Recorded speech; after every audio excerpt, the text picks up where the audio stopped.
Hey, everybody. Today, I'm asking if you like this show, would you head over to iTunes and leave a review? Just go to coolcatteacher.com/iTunes, and it will take you to the show on iTunes. And you can give it stars, or even better, if you leave a rating. It really does make a difference, and it helps other teachers find the show. Thanks.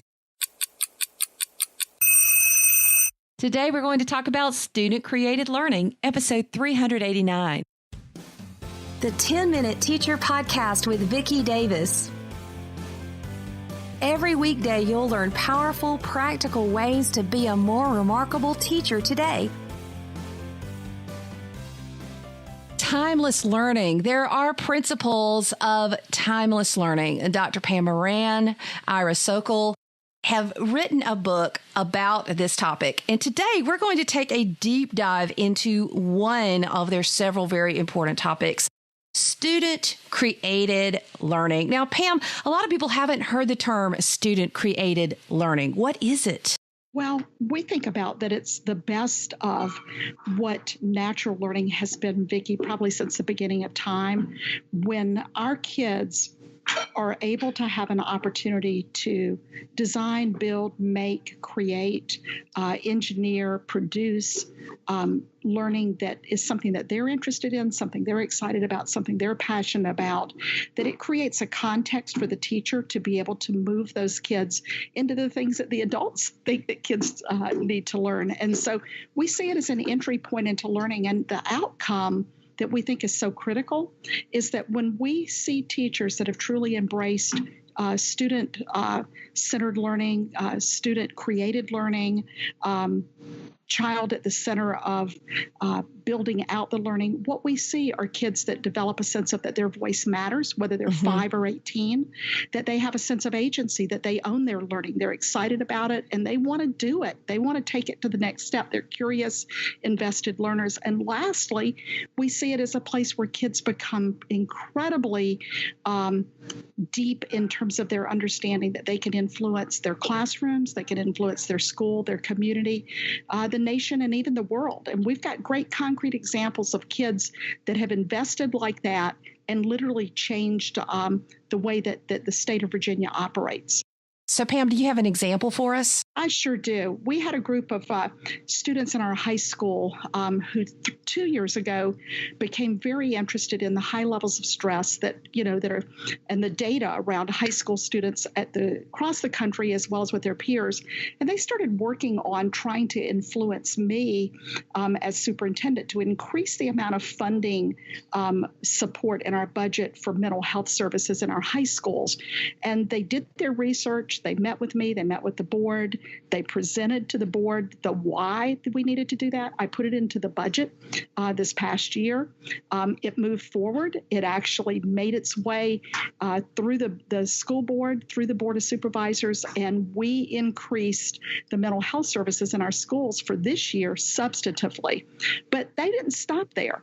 They actually started lobbying some of our legislators, went and did a presentation at the state level, and we ended up with a bill that became law as a result of this group of young people's work.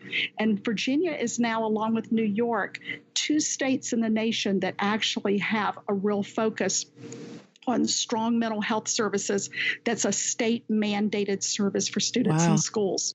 And what class was that a part of? Because, some folks wonder, how do you find time?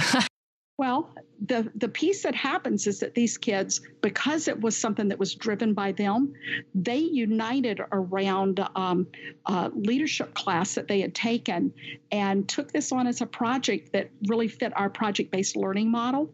So it's one that they kept alive even beyond the course that they had taken as a group of students. And it also, they found each other across several high schools. Wow. So, Ira, what is student-created learning to you? And do you have an example for us?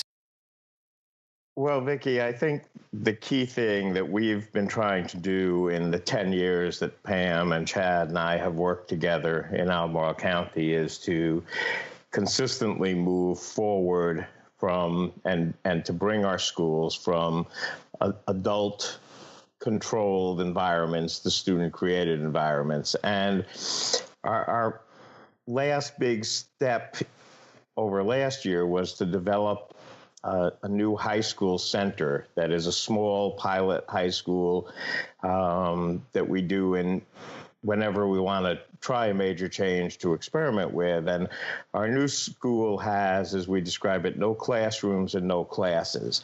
That is, students come in, they have projects they want to create or a project, and that can be anything from writing to video to making something.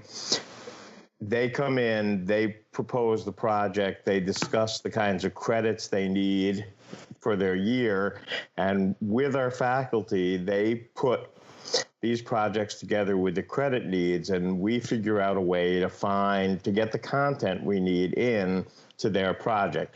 Students are building guitars, they're doing virtual reality writing, just a wild range of things.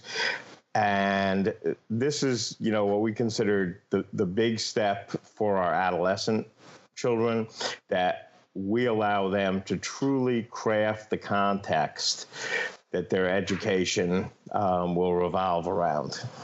But Vicki, I would say that you don't get to 15 and 18 and 14-year-olds doing this kind of work if it doesn't start with really young children getting opportunities to develop up these competencies. Yes, it's so, I wouldn't have believed it, this description of what you're talking about here, Ira, if I had not seen it. I mean, I was in South Africa several years ago with Microsoft, and there was a classroom from South America that described this to me. And it sounds so revolutionary. Ira or Pam, what is the response to this approach? And do you get pushback, or are you embraced? Because I would kind of think people aren't really neutral on this topic. Well, Vicki, it's fascinating. When we first started talking about this school in particular, although some educators struggled with it, the business community that surrounds us leapt into this with both feet. In fact, we built this high school in an old unused warehouse space in the center of the community. And the landlord who we leased from and built out the space kept adding things to the project out of his own pocket because he thought it was such a powerful idea. This matches the world that people know exists out there.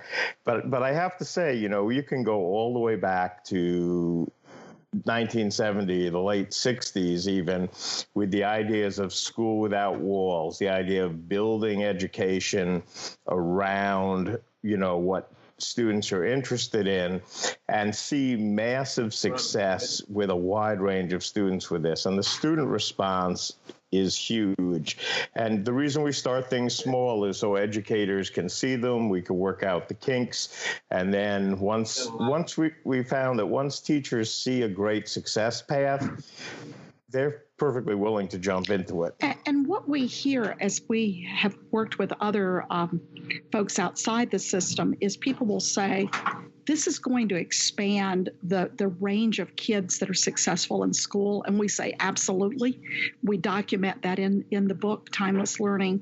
So many stories of kids that would have checked out of school. And some of them are very kids that are very academic, and they do time to get to the next stage of their life. And some of them are kids that literally schools got to have these kinds of pathways, or they may not graduate.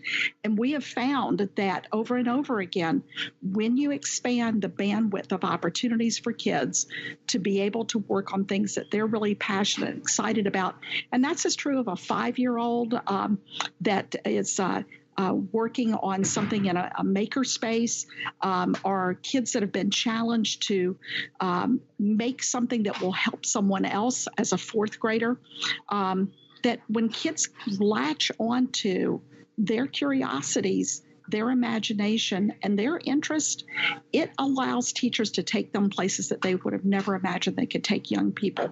It's really, truly magical to watch. And we see it happening all over the country. I mean, this is not something that is specific to just the work that we've done. We're discovering more and more people doing that work. And what you're saying is that student-created learning, Pam, is possible even in kindergarten.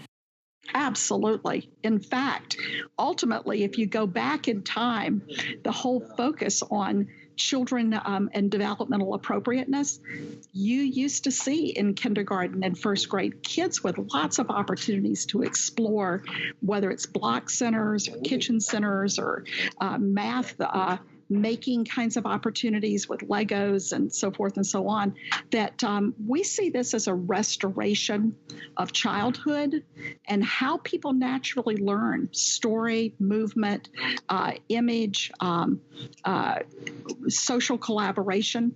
It's basically the way that people learned prior to us inventing the schools of the 20th century. And go ahead. I'll just add in that, Pam and I are both old enough to remember a different time. My kindergarten classroom, although Thank you, Ira. My kindergarten classroom, although it was in a school that only had asphalt playgrounds around it, in the kindergarten classroom, it had a dirt table, a sand table, a water table. This used to be an assumption that kids would pick their play forms, and through that would get the socialization and the vocabulary building that kindergarten is supposed to be all about. So we are going to do a book giveaway with a widget embedded in the podcast episode. So do check the episode. Ira, tell us a little bit about the book, Timeless Learning.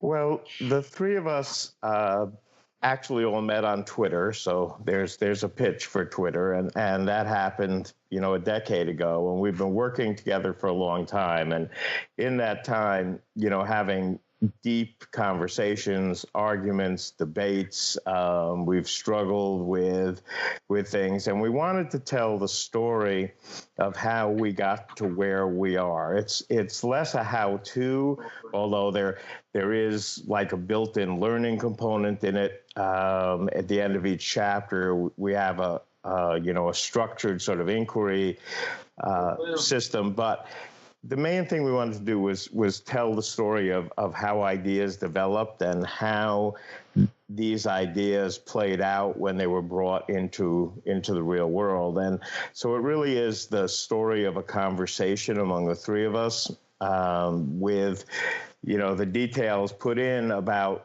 what we accomplished in a very diverse school system with 26 schools covering 726 square miles with all kinds of income levels, 82 languages, the works.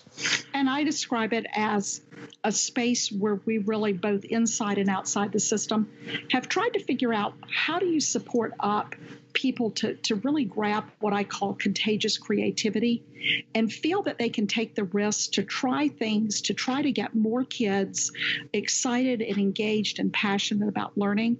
And so it's a story of those educators that we've worked with, and there are many of them that are featured in this, as well as learners that we think have a story to tell about what it means to engage in timeless learning. I love that, contagious creativity, because that's the kind of thing we want people to catch. So the book is Timeless Learning. Do check the show notes so that you can enter the giveaway. And thank you, Pam and Ira. I always get so excited about these opportunities, and the thought of this school where kids really design their own learning path is really exciting, I think, for kids and for all of us educators who are open and realize that this is really the way that we're going to be heading in a lot of schools. So thank you. Thank you. Thank you for listening to the 10-Minute Teacher Podcast. You can download the show notes and see the archive at coolcatteacher.com/podcast. Never stop learning.